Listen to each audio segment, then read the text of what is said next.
He said, when life can no longer threaten you with death, he said, what else is there? What else is there? And the majority of the fears that we have are not life or death fears. They're not those kind of fears. But through our imagination, we blow them out of proportion and we give them more power than they actually have or deserve, and we permit them to govern our lives. We permit them to determine how far we can stretch out on our dreams and discovering our stuff. And as we begin to look at ourselves and begin to, wait a minute, just getting to the point as you assess yourself and begin to prove yourself and just say, wait, hold a minute. I've been sweating this out. What's the worst thing that can happen to me on this? Will it kill me? Will I die? Why am I going through all of these changes over this? How much power does this really have? And am I the one that's feeding the power into it?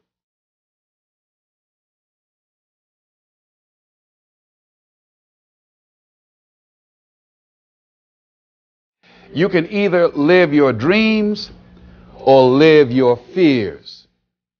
And I think the majority of people actually are not living their dreams, but are living their fears.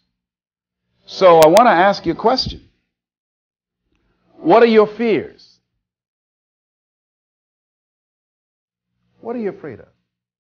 What are you scared of? Because we all have fears, don't we? We all have something that's blocking us, that's holding us back. And as we begin to look at life, what we realize is that the reason that most people are not living out their true potential, are not doing all of the things that they would really like to do, is because of fear. What are the things that you fear that's been keeping you from living your dream? That's been keeping you from doing some things that you would like to do? Just think about those things. And how do we begin to handle that? Abraham Maslow said that life is about growth. And he said you can either go back to your comfort zone, and there you won't find any growth, or you must be willing to go forward and face your fears again and again and again, because you're never going to have a fear-free existence. I mean, some fear is acceptable and legitimate. There are some things that you really should be afraid of. Now, you shouldn't allow it to immobilize you. You acknowledge it, you take it into account, and you carry yourself accordingly. There are times that we should proceed with caution, but it's the difference between being stopped by fear. It's the difference between having a fear and the fear having you. So deciding as you look at your life, as you look into the future and say, what fears am I holding on to? What fears that I'm allowing to imprison me, that's keeping me from breaking out, that's keeping me from living up to my true potential, that's keeping me from really being happy, that's keeping me from having a sense of adventure and excitement in my life? What's keeping me from controlling my destiny? What fears that I'm giving that permission to? Notice what I said, that we must give our permission to fear to immobilize us. Because whatever discomfort you experience, whatever challenges or difficulty that it is, you got to handle it. Got to go up in there and wrestle with it. Will it be easy? No. Will it be challenging? Yes. A friend of mine who's going into recovery. He's been addicted to crack cocaine for years and alcohol. And he was talking about how challenging it was and why he was dreading going into cold turkey. I said, what do you want me to tell you? That it's going to be a picnic? No, it's not. It's going to kick your butt? Yes, it is. Are you going to want to die? Yes, that's a part of it. But that's just what you must go through in order to get where you want to go. And guess what? You are strong enough to do it. You're strong enough, and your life is worth whatever you have to go through to get past this addiction. Whatever you have to do. This dream you got, whatever you want to do, will it be easy to just run out there and do it? No. Will it happen overnight? No. Will it be a struggle? Yes. Will there be times when you can't make ends meet? Yes, that's a part of it. Will there be times you won't know what to do? Yes, that's a part of it. See, when you are not filling your life with the things that you are capable of doing, see, we all have some stuff that we've been given. And I don't think that it's optional for us to sit on what we have. See, if you're sitting on what you have, what you've been given, and I think everybody's been given something to bring to the planet, that only you can do that, only you can perform that, only you can initiate that activity.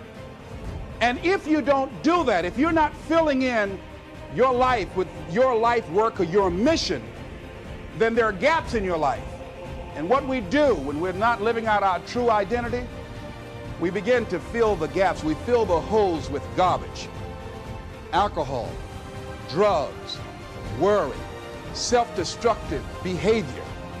So when you begin to look at your life and you know that you're not doing what you can do because you have allowed yourself to be held captive by your fears. Now, when you don't have a true appreciation and acceptance for who you are, and you allow yourself to be immobilized by fear, what happens in the process is that you begin to abuse yourself. You begin to sabotage your life, you begin to sabotage your dreams, you begin to unconsciously work against yourself. You become your own worst enemy. So what do you do about that? Well, you begin to realize that your dream and your gifts have so much meaning and so much value for you till your hunger for them will begin to push you past the fear. Your hunger to have them will give you a special drive. As you work on yourself, as you begin to acknowledge your true identity, the true power that you have, the true capacity you have to bring about change, the miracle-working power that you have within yourself to do the things that you want to do.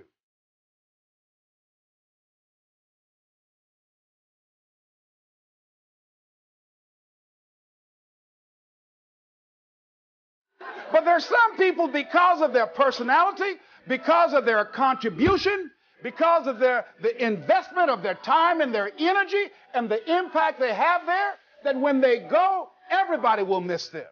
See, when Mother Teresa checks out, everybody will know. When Rosa Parks, everybody will know. Nelson Mandela, everybody will know. Why? Because of their contribution. See, but there's some people, because their contribution is so small, no one will care. So I'm saying, before you are boxed and buried, decide that you're going to box and bury your fears. Decide that you're going to begin to live life on a new level, seeking out new horizons, that you're going to find more love and more joy and more ways to give more to life. We go through life really blocking ourselves constantly. And fear is one of the greatest instruments that we could use to stifle our true potential. When you begin to look at your life, you can decide to use fear as a blocker, or you can decide to use it as building blocks. That you decide, hey, look here, I'm going to move in this direction. I'm not going to allow anything to stop me from doing what I want to do. Now, life is too short for that. Too short and unpredictable, moseying through. Not trying to disturb anything, not trying to shake anything up, not trying to make any waves. You see, there are some people who come through the universe, and their level of contribution and the level of energy they manifest is so small, so inconspicuous, that when they go, you won't even know they left. Everything a man does for himself, guess what? He takes with him. But everything he does for others, he leaves behind. So when you begin to say, what is it that I want to leave? What contribution that I want to begin to make? What difference do I want to make in life? What is it that I want to do with the rest of the life that I have left? What chances I need to take? What risks do I need to begin to embrace? What fears do I need to step on? What areas of my life am I dead right now? What dream? You can either live your dreams or live your fears. You have got to get to a point where you say, I'm sick and tired of living like this. There's got to be more. That's when people go out and strike out on their dreams. That's when people get out of relationships where they're dying together rather than growing together.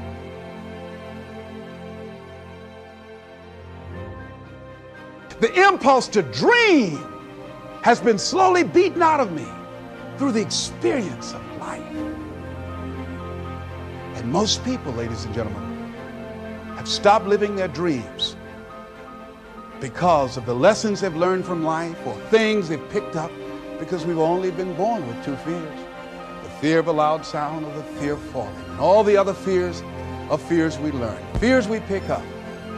Whatever you're scared of, your life, the value you brought to the planet, far more important than whatever you're afraid of. You're stronger. So as we begin to look toward the future and look at what will it take for us to break through those fears, one, acknowledging the fear, knowing it's all right, some fear is healthy. Beginning to know that your dreams, your passions, your drive to achieve whatever it is you want, as it has more power and meaning, it will move you past your fears. As you begin to feel that you deserve it, your passion and goal is so strong, the fears won't matter. As you begin to trust yourself and put yourself in the situation where you have to make it happen, you will make it happen. Ladies and gentlemen, I don't believe this. I know this from my own life experience. I know that you've got greatness within you. I know that you have unlimited potential in you. I know that you have something to give to the universe. I think it was Joe Frazier who said this one. He says, all of us are like the blind man at some point in our lives standing on the corner, waiting for somebody to lead us across. See, all of us at some point in our lives need some help, need someone to reach out to us, to throw out the lifeline, to help us go across some treacherous waters that we couldn't navigate by ourselves. None of us do it by ourselves. All of us at some point in our lives. We need that kind of help. We need that kind of assistance, because we grow from the people we have in our lives that can enrich our lives personally, professionally, spiritually, and all the dimensions of our lives. We don't grow in a vacuum. So as you look at yourself, what are the fears you have that maybe you need some help in strengthening yourself in that area?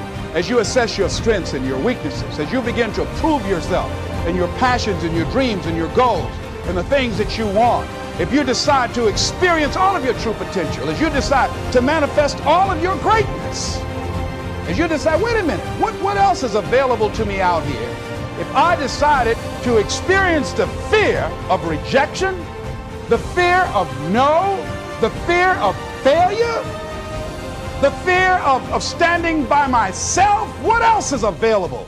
Of taking a chance, a fear of losing it all, what else is available to me that will bring some extra meaning and value? The fear of people not liking me. You know how many people do things they don't want to do because they want everybody to like them? Accept yourself, then you accept the fear as a fact and not a force.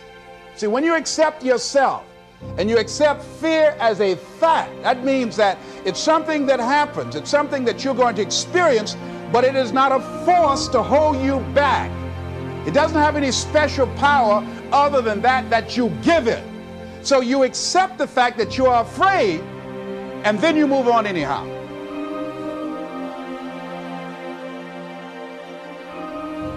You can have fears, but don't surrender. Don't let your fears have you. You're more than capable of making this your decade.